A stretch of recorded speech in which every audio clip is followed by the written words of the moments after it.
what's going on, y'all? Welcome to another episode of Snackcoursemeal, where we find your not so everyday snacks, cultural foods, and cheap meals. Today we have two powerhouses in the building. First, to my left, we have Teena Thach, killing it on TikTok in the food industry. And to my right, we have the one and only Nate, the owner of Boys Kainan food truck. And we're here in Kent. Thank you so much for having us today. What you got for us? So I'll start over here. This is called the 808. It's spam fried rice with poke and egg, spicy mayo. This is the calamansi ginger chicken with fried chicken. Calamansi is like a small lime. You know what I mean? This is the fish bowl. And it comes with garlic rice. And this is the slaw that it comes with too. And then those are the sinigang wings. That's the pork belly. Sinigang, like the stew, right? Yeah, okay. yeah. Perfect. And then we got the lechon kawali over there, the fried pork belly. And then over there we made popper sliders. Those are actually the first sandwiches that we ever made on our food truck. Yeah. Wow. Yeah. I'm so excited. Perfect. Now you have necessarily two locations, right? So we have one here in Kent, Washington, and the other one is mobile. So if you don't know where they're at, Right. they post, their location daily. You can't miss the food truck. It has Big Boys written all over it. You're delivering, right? Oh yeah. Just, with this, pandemic right now. Free delivery. For sure. So. I was gonna say, you still have that logo with your head on it? Yeah, we do. That's how you know. That's how you know. Oh, so we got the lychee pink lemonade. We started that actually at the Bite of Seattle. Did our first event over there, and it just seemed like people loved it, so we just stuck with it. Before we dig in, obviously, happy Thanksgiving. Like, subscribe, comment, share. Not only a pleasure, but a privilege to have you here with us, Teena. To be here, Big Boys Kainan. Yes. Again, it's in Kent. It is delicious. The good thing about this, I think, is you get to experience people's cultures through their food. And I can tell you right now, it's a blast of flavors here. I can't wait to dig in. Teena, feel free to go first. Yes. So I'm really intrigued by these wings because we all know what most of us would know what sinigang tastes like, but to put it in a wing is very interesting to me. So I think I'm gonna go for that first. Ooh, you know how makeup artists be like that? So that's what I'm gonna do.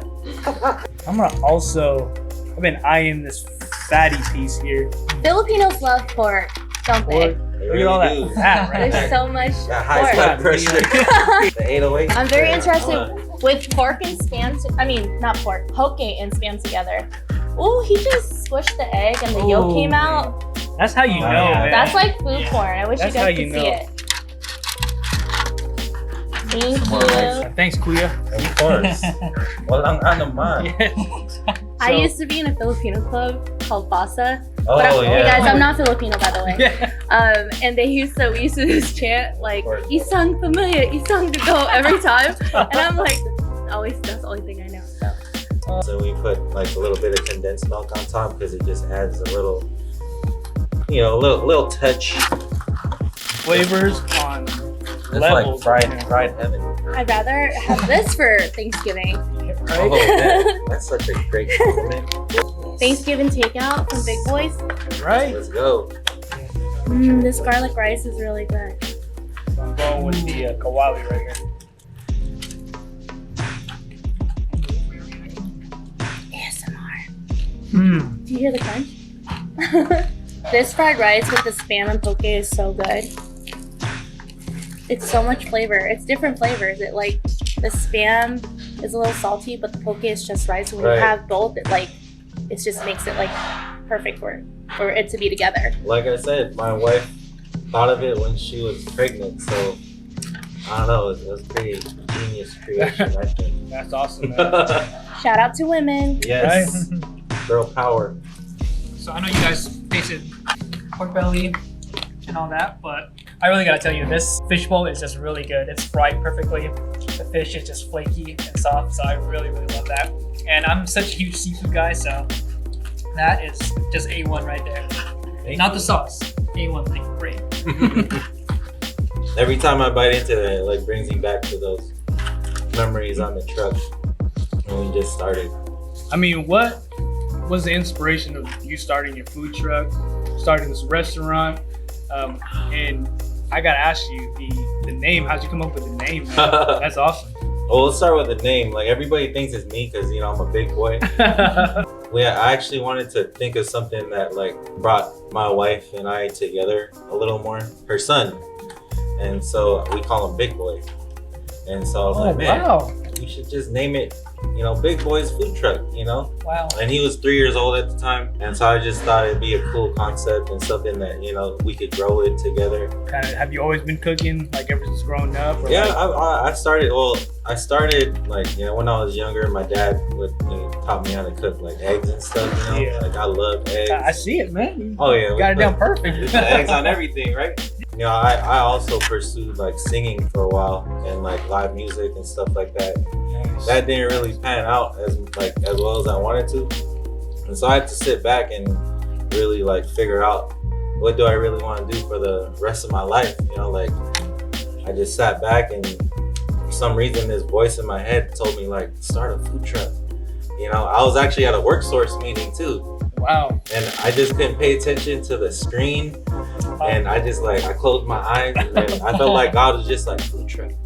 I didn't know how to start it. I didn't know how to do whatever, but I called one of my friends, Rango, by the way. Shout out to Rango Lee. Yeah, I called him up. He was like, yeah, I could tell you all about it. And actually I know someone that's selling one. So it kind of just fell into place that week. It was crazy. Like it was like a, Meant to be. Yeah, pretty much. Stars align. It did align. It's just the one thing that didn't align was the funds to get the truck. But it worked out. I had a lot of good support. My family, my wife, they're pretty much the ones that helped me start this business. And we just started with that sandwich. The pandesal chicken sandwich is what it was. Isn't it nice to go after your dreams and It sure actually is, man. see it come to real life? Is. Yeah, it's a blessing each and every day. Like just coming here, I'm just like, man, this is for real. It's a real dream that really happened. We went to the gas station where we first started the truck yesterday. Oh wow. And I remember telling her, remember 5 years ago when I told you that we would be in a restaurant 5 years from now? and it's just like That's so romantic. Yeah, man. Oh, I couldn't do anything without her. Wow. I'm just saying. Yeah. This calamansi chicken is hitting right now, man. It's really so good. good. The sweet but a little sour in it. I was like, I'm gonna get the wing first. That was like the last thing. I haven't even eaten it yet.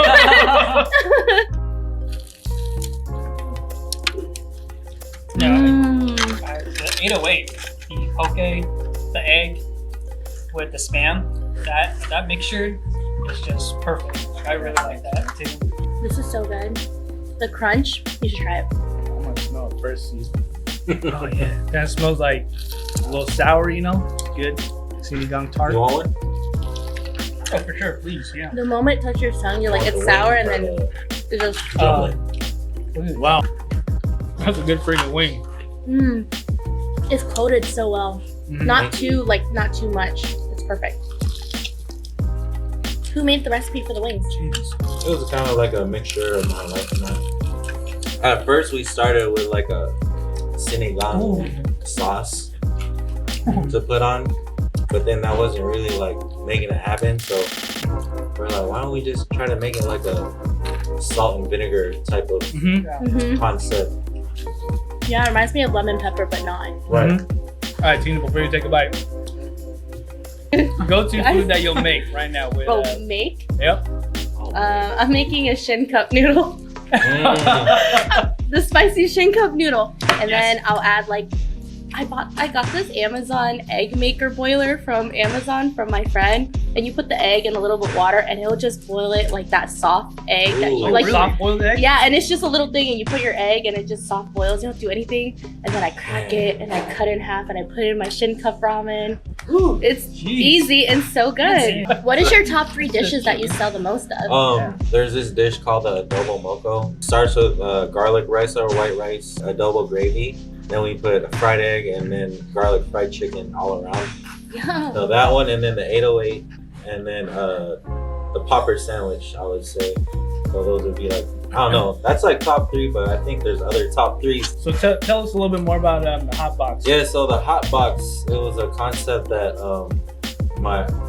my wife Mel and one of our workers at the time and myself kind of like brainstormed together. It was like something about like, oh, we should do like a special for 420 or something, you know? She was like, oh yeah, we could do something like 4 items for $20. And then I was like, oh yeah, let's think of something. So we put together a chicken sandwich, a musubi, 3 pieces of lumpia, and a drink and some fries. The deliveries for that day was crazy. Like, People were lit. Damn. oh yeah, Yeah.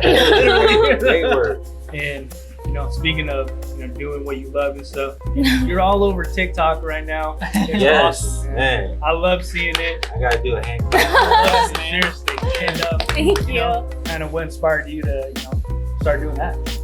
It's an interesting story because I've done social media and I understood every platform, but I never understood TikTok. These youngins were like on it and I was like, how are they going viral? I don't get it. It's so different. Yeah. And right when the pandemic started, I was like telling Simon, I was like, I'm gonna be a TikTok star. I don't know what I'm gonna do, Ooh. but I'm gonna be a TikTok star. And he's like, okay, I'll support you. And then I'm learning these freaking dances for like 4 hours and for like 15 seconds. And I'm like doing it with him. He's like tired. He just wants to join me, support me. I'm like, how come it only has 30 views? Like, it's not working. And then my friend Rylan, he makes videos with his Filipino mom. I don't know if you guys ever seen him, but he's really funny. And he found that niche and he went viral. I was like, should I go borrow your mom? Like, it's like, what am I supposed to do? I try to be funny. I try to do these like makeup things and I'm like, it's not working. And then random out of nowhere, I was like, I always love food and I always took pictures. I'm very interested. I feel like I have a very diverse palette. I randomly was like, I'm gonna go try mangosteen. And we've been following each other for a while. So I DM mangosteen and Ty answers and he's like, yo, come by. And if you make a TikTok, I'll give you free boba. And then I was like, wow. period, I want free boba. Win. And then all of a sudden I was like, this is amazing when I tried the food. So it was very easy for me to make a video out of it. I came home and I was like already seeing people do voiceovers. So I was like, I just put the content together and I was like, I don't want to say like, hey, Seattle foodies, because it would be too like little. I want to make it just Washington so then I'll be able to travel to different places. Yeah. But I want to be very specific to Washington. Damn. And it was a pandemic, so I wanted to help out people, my community, my Black and brown communities of color. And then I just made the video, and the moment I posted it, like, hey Washington foodies, like here I am at mangosteen. It just went viral. It went like 300K in like an hour. Damn. And I was like, looked at Simon, I was like, I think this is it. What really pushed it was Ty was like, dude, people are coming in and showing your video and ordering the exact same things that you're ordering. Like, the foot traffic is so great, like it's really like helping out. And I was like, I had a moment where I was like, maybe this is what I'm meant to do, like maybe I'm meant to use my social media expertise to help these people. Like, I don't need to get paid, I don't need to get free stuff, but like this is giving me joy, especially during a hard time where the pandemic was happening, but my dad had passed away in April. So during that, it's okay. During that time, I was so depressed and sad and was trying to find like a moment of joy. But the moment I found something where I'm already understanding social media, but I was helping these people and seeing it actually help. Like, customers are coming in trying the food. That's when I knew I was meant to do it. I want to help you. You don't need to pay me. I think your food is great. I've tried it before and I want to highlight it. And the owners were like, yeah, like I need your help. Like, I would love to. I don't understand social media. And then I would post a video, and then the moment I post, there's like lines. And it's just been like that ever since. That's amazing. That's awesome. Yeah, and I feel like a lot of these like Black and brown immigrant businesses don't know social media. So the food is so amazing, but they don't get the highlights that they deserve, where all these big corporations have so much money to put in behind their marketing. So mine's supposed to catch your attention by the first 3 seconds. That's how I'm gonna capture, what you want. Yeah. So then I kind of just tell the story. I'm interested in, why did you make this dish? Where is it coming from? Did you learn it from your aunt? Did you come from another country? Like, I'm so interested in that because that's what makes the food so great. Like, food brings community together. And then when I'm here showcasing the food, these people who are so scared to try dishes, they're like, oh my God, there's 4 dishes like she talked about. I'm gonna go in and order these 4 dishes. Like, it looks so great. So then it makes it easier for people to try the food. That's awesome. a gift. Yeah. Seriously, that's awesome. So yeah, before we wrap things up, man, just tell us a little bit more about like your family. It's Thanksgiving time. What are you thankful for? Definitely my family. Thankful for my family. So I was born in Africa. I was born in Zambia. you know, when I was younger, I didn't really understand it. I used to be kind of like embarrassed because I didn't really know where I was from because the reaction that I got, you know, like, what, you're born African? But yeah, so I'm really thankful for that memory and for that time, you know, that I'm just able to say like, hey man, I was born in this place and now I'm here and I'm living that culture, you know, and the whole reason why we started this business was because we wanted to bring people together, you know, with food. How about you, Eli? Me? What am I thankful for? I know it's me. I don't know, man. In all seriousness, I think with this pandemic, I mean, we can all agree with this too. I think just being thankful for just another day, you know? The pandemic has taught us take things day by day, slow things down a little and just notice what you're appreciative of, you know? Just enjoy the time with your people. I think just in general, just, you know, another day, you know, as always, just thank you for that. Yeah, waking up, man. Kind of circling back to what you said earlier about, you know, a support system. I'm very thankful for our viewers. Thankful for my parents and my family, and especially my wife. Any idea I have that, you know, may sound crazy, any idea that's like small that I have or even big, she's always there to, you know, back it up. Obviously with a, you know, face like she, you know, sometimes she thinks my ideas are just like out of this world. At the end of the day, she's there for me, you know, and I thank her for that. That's what I'm thankful for. Friends, family, my wife, and you know, you guys. Thank you. I am really thankful for my family, my mom, and I think during a time where we felt like everything was really hard with my dad passing, it also brought us together. And during a pandemic, you realize what's important. Like, we go with our days working so much. Like, it was like a normal to overwork ourselves, like working all the time. But then you realize you can work from home, you can get things done. Like, things can be over email. Like, you realize it's like you have to keep your families close and the people you love closer to you. And I'm super thankful for that. And just being able to use the things that I learned to help other people and have this gift from God that I can do this to help my communities and all the people that need the help during this hard time. So, and I'm really thankful that you guys wanted me to be here. So, yeah. Yeah, we're thankful that, you know, you guys are here with us. So, Nate, thank you again for having us again. It was a pleasure. Teena, thank you for joining us. We know you have a hectic schedule, so thank you for making the time and the drive here. Make sure you like, subscribe, comment, share. Come on, man. Show some love. Links down below to Big Always Boys wanted to do that. Yeah. There you go, right there. Yeah. Hey, I did it. I went up. We're all running everywhere, man. Show some love.